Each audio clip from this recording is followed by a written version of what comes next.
안녕하세요. 여왕사 제이콥입니다. 오늘은 단어 암기에 대한 얘기를 좀 하고자 합니다. 팁을 드릴 텐데요.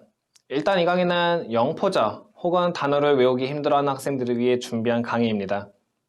어떤 언어를 배우든지 초기에 가장 힘든 거는 단어를 외우는 게 가장 힘들죠. 저도 여러 언어를 습득하면서 단어를 외우는 게 가장 힘들고 고됐습니다. 지금도 다른 언어를 공부하려고 하면은 이 단어 때문에 머리부터 아파와요. 그럼에도 단어를 모르면은 스피킹은 물론이고 라이팅, 리스닝, 리딩 전부 불가능하기 때문에 단어는 정말 중요한 요소라는 거는 누구나 다 알고 계실 겁니다. 나이가 많고 적고를 떠나 누구에게나 힘든 일이니까 잘 열심히 연습해 보시면 좋을 것 같아요. 단어를 외울 때 가장 중요한 팁 5개를 이제 알려드릴 텐데요. 다 따라 하실 수 있으면 좋겠지만 한 번에 다 따라하기는 좀 힘듭니다. 그래서 천천히 익숙해질 때까지 하나씩 따라 해보시면 좋을 것 같아요. 첫 번째는 발음으로 외워라입니다. 단어를 외울 때 가장 먼저 발음을 정확히 읽을 수 있어야 합니다. 중국어를 제외하고는요, 표현 문자 아니겠습니까? 똑같은 발음을 할 수 있게 만들어 놓은 게 글자예요. 그러니까 당연히 발음을 제대로 해야 그 발음에 맞춰서 적을 수도 있겠죠.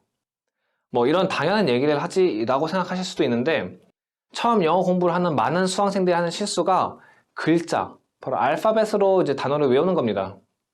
몇 달이 지나도 단어에 진전이 없어요.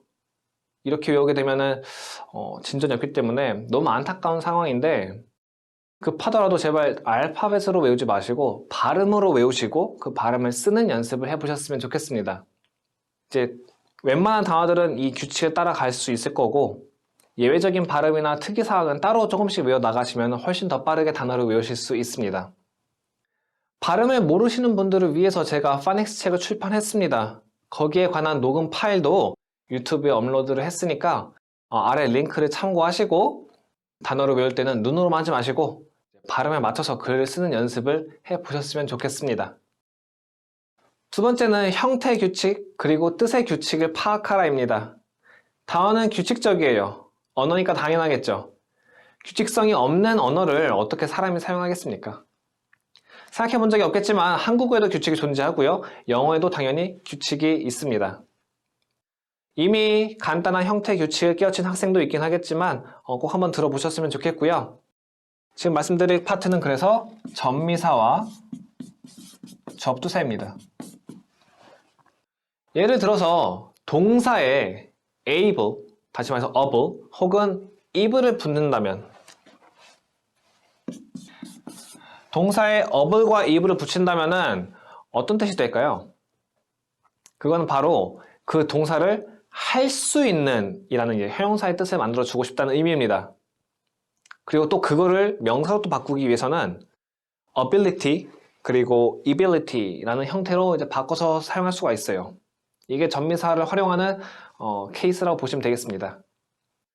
아니면은 responsible이나 이제 legal 같은 R이나 I로 시작하는 형용사를 부정하려면은 책임감이 있는 이란 뜻과 합법적인이라는 뜻인 이 두 형용사를 이제 부정하는 방식은 바로 접미사 IR과 IL을 붙이는 경우입니다. R로 시작하는 형용사를 부정을 해줄 때는 저희가 IR을, L로 시작하는 형용사를 부정할 때는 IL을 적어서 이제 표기해 주시면 되겠고요. 발음은 그냥 E라고 생각하시면 되겠습니다. irresponsible, illegal. 접미사, 접두사를 살짝만 공부해봐도 이런 파트들은 쉽게 이해하실 수 있습니다. 접두사 부분은 이제 따로 찾아보셔야겠지만 접미사 같은 경우는 학원 블로그에 제가 예제와 뜻을 정리해 둔 것이 있으니까 꼭 확인해 보셨으면 좋겠습니다. 뜻의 규칙은 간단하다면 간단하고 파고들면 좀 더 공부를 해야 되는데요. 간단하게 알려드리면은 형용사의 뜻은 한국어와 다르게 니은 받침이나 의로 끝이 납니다. 이제 단어책이나 이제 사전을 찾아보시게 되면요. 형용사의 뜻은 언제나 니은 받침이나 의로 끝난다는 것을 이제 알 수가 있겠고요. 영어의 동사의 뜻은 보통 이제 하다와 뭐뭐 하게 하다로 끝이 납니다. 간단히 이 정도로만 이해를 하시고 동사를 외워보시면 좋을 것 같아요. 이 부분은 특히 감정 유발 동사를 외울 때 도움이 많이 되실 거고요.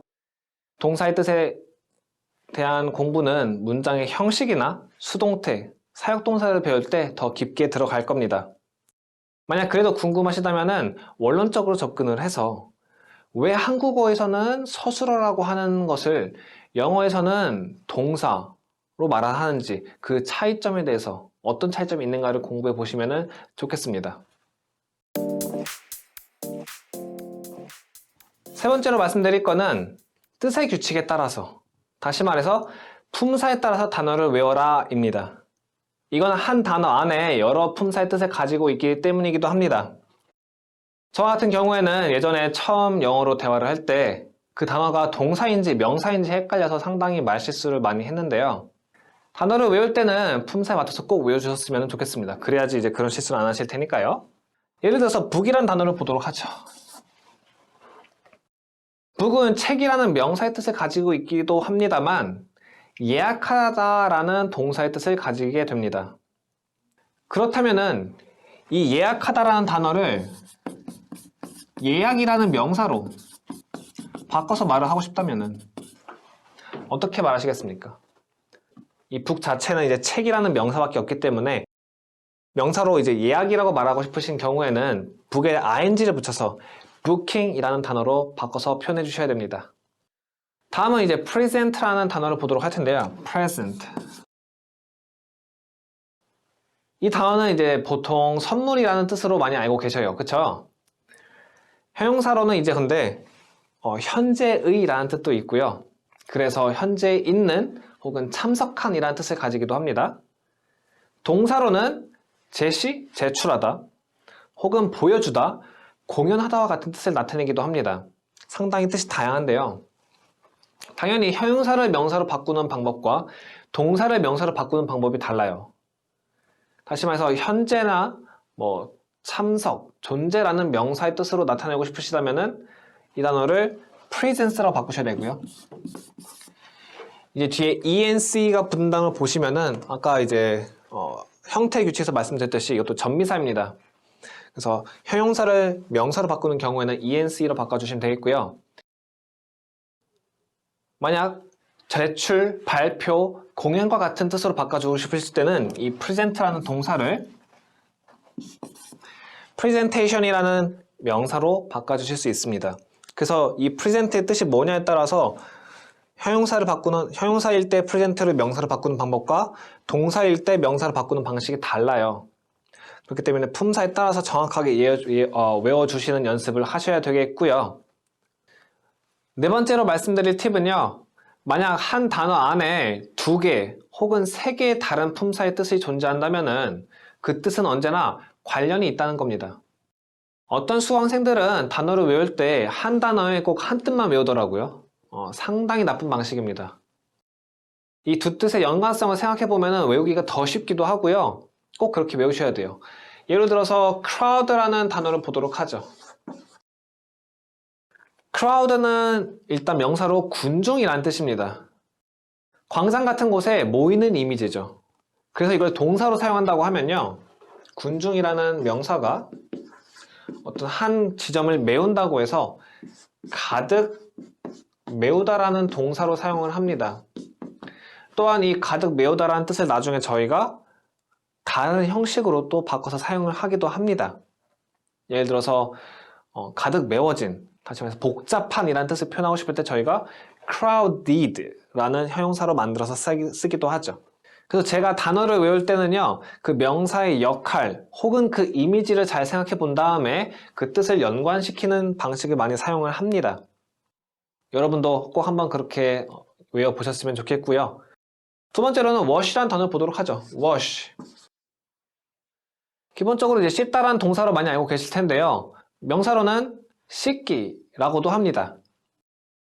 clean이라는 단어도 보게 되면요. clean은 이제 깨끗하게 치우다라고 이제 동사로 알고 계실 거예요. 이제 이것도 형용사로 저희가 많이 사용을 합니다. 당연히 깨끗이 치웠으면은 깨끗한이라는 뜻으로 이제 형용사가 되겠죠. 그 연관 관계를 많이 잘 생각을 해보셔야겠고요. 마지막으로는 이제 역할을 바탕으로 만들어진 단어를 보도록 할 거예요. 아까 말했던 book입니다. book. 자, 책으로는 뭘 합니까? 책의 역할은 뭐죠? 책에는 저희가 뭔가를 적습니다. 책의 역할은 저희가 뭔가를 적기 위해서 존재하는 거예요. 기록을 하기 위해서죠.